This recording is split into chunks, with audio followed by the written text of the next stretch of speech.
Welcome friends, সমস্ত দর্শক মন্ডলী, শিক্ষক সাথী এবং গ্যারান্টিন এড বিভাগের কর্মী এবং পেনশন হোল্ডারগণ, বকেয়া এরিয়ারটি আমরা কবে পাবো, এটি অত্যন্ত চর্চিত বিষয়।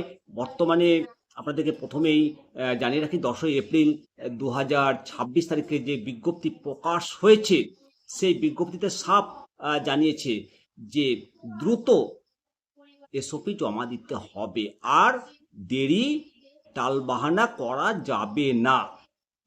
অবশ্যই আপনাদের মনে রয়েছে 13ই মার্চ 2026 তারিখ অর্থ দপ্তর 9988AP2 এই মেমো নাম্বার প্রকাশ করেছিল বকেয়া দিয়ে মেটানোর চূড়ান্ত হিসেব করে দিয়ে মেটানোর নির্দেশ দিয়েছিল।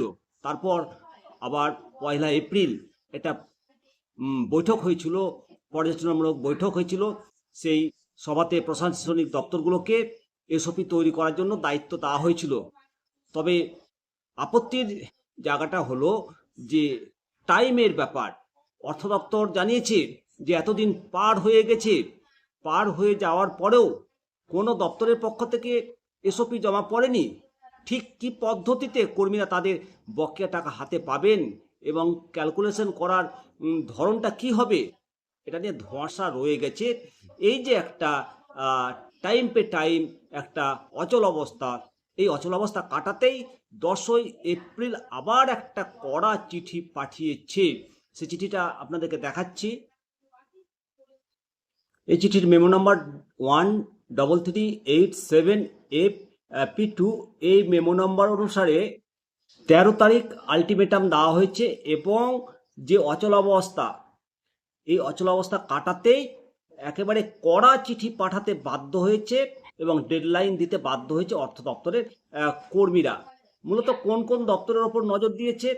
Higher education department, school education department, mass education department, urban department, municipality affairs, minority affairs, মাদ্রাসা education, transport department, panchayat and rural department.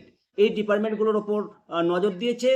কর্মীদের পকেটে টাকা পৌঁছাতে দেরি কেন, এই প্রশ্ন যখন উঠছে, সেই প্রশ্ন মূলত তৈরি হয়েছে এসওপি জমা দেওয়ার বিষয় নিয়ে। এসওপি জমা দেওয়ার বিষয়টা নিছকই এটা একটা সরকারি নিয়ম নয়, বরং এর সঙ্গে কর্মীদের পাওনা গণ্ডা মেটানোর সরাসরি একটা সংযুক্তি রয়েছে। এই রূপরেখা যতদিন না চূড়ান্ত হচ্ছে, ডিডিও বকেয়ার বিল তৈরি করতে পারছে না। অন্যদিকে HRMS বা ই বেতন পোর্টালেও এই সংক্রান্ত ফান্ডের যে অ্যালটমেন্ট, সেটা দেওয়ার প্রক্রিয়াটাও থমকে আছে। তাছাড়াও group A, group B, group C কর্মীদের যে টাকা সরাসরি হাতে দেবে নাকি জিপিএফে জমা পড়বে, সেই সিদ্ধান্তও এই এসওপির মাধ্যমে ঠিক হবে। পেনশন মডিউলের মাধ্যমে অবসরপ্রাপ্তরা কিভাবে টাকা পাবেন, সেই রোডম্যাপও এই এসওপির মাধ্যমে ঠিক হবে।